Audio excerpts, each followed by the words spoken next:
Hello, hello, hello, hello. What if asking isn't a weakness, but it's your boldest wellness strategy? And what could shift if you stopped shrinking and started speaking up for yourself? Here's what many of us may not have been taught, or what many people don't always tell us, especially those in a helping profession, women, Black women, who struggle with asking for what they need. We hold space for other people. We pour from our hearts. We serve deeply. But many of us, because I found myself doing it at times too, many of us stay silent about our own stretch, about our own strength. So we stay silent and we give off this impression that we can take on the world. And reality, we really, really can't at certain times. We're vulnerable. We need help. But if you're the helper, who helps us? But asking for help is a form of self advocacy. It is not being selfish. It is not being weak minded. It moves us from focusing on everything being a crisis or, that's traumatic to what do I need to help me navigate this? And are you the person I can ask? So I like to think asking for help, support, a resource, an opportunity, it's a protective factor against burnout. Because if we're holding all of these things we want to ask, if we're holding all of that inside, that is a contributor to our nervous system being in a state of, I call it frying out. And so asking for what you want, what you need, is a protective factor against burnout. And so I also see it as an intervention for silence because this silence often leads us to resent ourselves, resent other people. There's a disconnection. And then I don't know about y'all, but it leads to overfunctioning. Hello? So while we're not making the ask, we're overcompensating, we're overworking, overfunctioning, and we are not showing up as our great, amazing self when we need to and how we want to. I'm Dr. Dominique Pritchett. I partner with individuals and organizations to evolve versus expand their mental capacity in a world full of demands so that they can be more present, more purposeful, and productive. Let's chat for the next few minutes from the lens of making the ask is a wellness practice. So when I think about asking for help, it doesn't come easy to me. I'm not even gonna lie. It doesn't come easy to me. One, because I think living with obsessive compulsive disorder, I have a tendency to ruminate about a lot of things. I have a tendency to need things in a certain order. That's different than, oh, I don't know how to delegate, or oh, I like to, be in control. No, it is actually a component of how I function. So asking for help, I feel like it's a stuck point for me at times, if I can be completely honest with you all. But one of the things I've noticed about living with obsessive compulsive disorder are the things I'm obsessing about is self-sabotaging my ability to ask for help. They don't matter at the end of the day.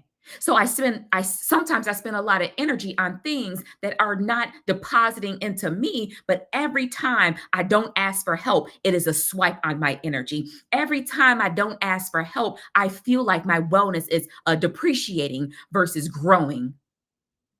So when I think about wellness, it says I need support before my body shuts down.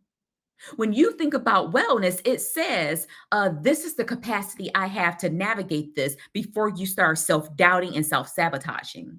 When I think about the ask, it says, here's how I can help you, your organization, a family member, and being honest with yourself about what you can give.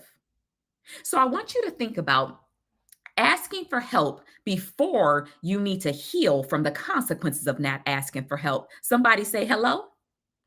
I need you to think about asking for help before you need to heal from the consequences of not asking for help. So when I think about asking for help, I like to filter it through kind of three lenses, or a lens that has three components to it. And this conversation is coming on the cusp of a really rough morning I had of dealing with the American healthcare system. I've been waiting 2 months um, to have them approve this surgery, and they're looking for a reason to deny it. And then just being on the phone for hours and hours. And at the end of that, I'm kind of like, I'm the lady that teaches and trains about emotional intelligence and capacity. But in that moment, I posted this morning, I kind of lost my shit. And then in that moment, I'm just like, my voice is elevated, my heart is racing. And so I'm like, I'm asking for help from a benefit that I pay into religiously every month. So I realized I was asking the wrong people for help because they were looking for reasons to deny me, deny my procedure. So I utilize, who do I know in this healthcare world? Who do I know that is connected with that organization? And so I put those calls out. But for the longest, I've been fighting this battle with this insurance company by myself because I said, well, it's my problem. But being able to ask for help, I lost nothing. So one of the things I realized, if I'm going to ask somebody else for help, I needed to be very clear in my ask. What was I actually asking for? I wasn't asking them to fix my problem. I was asking them to help me understand, what am I missing? What did I do wrong in the paperwork? So when you're going for your ask, whether it's for a promotion, asking, help from someone or whatever it is, pitching for an opportunity, whatever the ask is, be very clear in your ask. What are you asking? What works best for you? What do you need? The second thing I really had to do is getting confident in my ask. I'm not shy of putting myself out there, but when it comes to a certain level of confidence, that means I have to check my ego. So, how many of y'all are out there saying, "Yo, I'm not really going to ask for help"? No, that's a confidence thing. You are not confident in yourself that, one, you can ask it and you can check your ego. So your voice matters. And so it deserves to be heard. Your ask deserves to be heard. The third thing that came up for me was connection. What are the connections that I have where I don't feel like I got to carry this burden of dealing with this insurance company myself? So when I teach speaking and I talk to people about building their speaking business, especially mental health and wellness professionals, a lot of it comes from us being very clear. And what are we asking? And if we're asking for something, that means that we have an understanding of the value that we can offer people. And then it comes to confidence. Remember, our gifts are in demand everywhere. So I'm dealing with insurance issues this morning, and I'm kind of like, wait, I'm neglecting some of the skills and gifts I use every day. So your voice matters there. And keeping with that theme of speaking, use the connections you have. Many of the opportunities I know that you've gained and you faced in your life came from the people you know. So show up relevant, meaning I need help now, and show up real, and that's the vulnerability. So if you are out there, you're an organizer, you're a leader, you're a decision maker within a company, I want you to keep in mind, you may never see the side of someone who is silently fighting to be seen and supported. Yet they have always been a valuable team member. Maybe you've always been the go-to auntie, the therapist that has it all together. You just never know the silent fight that someone is dealing with. Yes, because perhaps they're not making the ask, but do you make it easy for people to ask you for support? So if you are that person that is overseeing and you have to have other people's back, it is important that you learn the story of a person that's sitting in front of you before you start making assumptions about how they're showing up, which is their performance. How are they presenting themselves, and even what they have the potential to do. So if you are on that receiving end of somebody asking for help, it is so important that you don't do harm when they ask for the help. Either you have the resources and the capacity to help them, or you don't. Asking for help is not easy. It's not. But I do believe with practice, it can get better. So I want to tie this into speaking. So the second reason why I'm talking about this is, one, my first, my experience from this morning, but two, we just wrapped up our third day of a speaker series I'm doing with mental health and wellness professionals. So if you are out there and you are speaking, you're like, well, how do I make this ask, aka pitch, aka pitching? Pitching your voice is not selfish. It's a strategy for sustainability. You can hear I'm pretty tired, had a long day.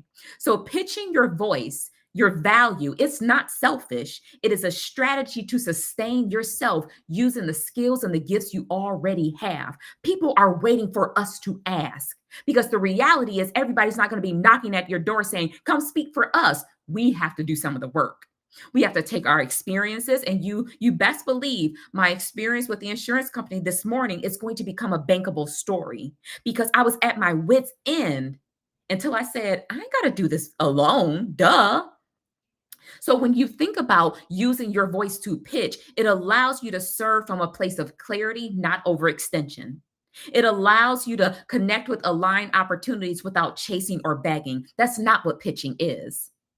So it's not begging, it is positioning. When you are able to pitch, elevate your voice, use your voice, it ensures that what you have to offer can reach the rooms and the people it needs to reach. So I did not shy away from making a post this morning about my experience with the insurance company, because now I go back and look at the comments. I knew I wasn't alone. And so it is important that we use our stories and our experiences to guide our business as a speaker. So I'm not going to be too long, but I really wanted to bring that to you. And so when you feel like you want to ask for help, it's not a weakness. It's you evolving your capacity in motion in real time. When you make the ask to speak, to partner, to present, asking for support, you are saying, "I believe in the wellness of other people, and I believe in my own wellness enough to ask." This is how we offer support. This is how we receive support. So, if you are a mental health and wellness professional, we just wrapped up day 3 of a 5-day series. We started the week off with talking about how to unbox your gifts using the skills you already have. Today, we covered pitching. Tomorrow, we're going to be covering speaker assets and systems. And Friday, we're going to be talking about securing the paid partnerships. So, if you are a mental health and wellness professional, I invite you, go ahead and grab your seat. Make the ask, and don't be too proud to pitch. The series runs from the 2nd to the 6th. We meet in 6 to 7 p.m. every night, Central Time. Here's the reality: the first few days are gone. You can grab the next few days, a one off class, or you can get the whole series, which I call it the bundle. And with the bundle, you get replays for 14 days. Each class is $97, but the whole bundle of series is $447. Here's the thing. It's out there. If you're interested in this, you can head to speaktothesoul.com/secret sauce series. So make the ask, check your ego, because here's the reality: while you are being complacent and quiet with your voice, quiet mouths don't secure contracts. Quiet mouths don't get the help that they need. I need you to ask yourself, or answer, are you willing to risk who you are today and the struggles you have with asking for help or asking for what you want, for what you say you want in the future? So, are you willing to take that risk and make that ask for what you want in the future, what you need in the future? I hope y'all have a great night. Take care.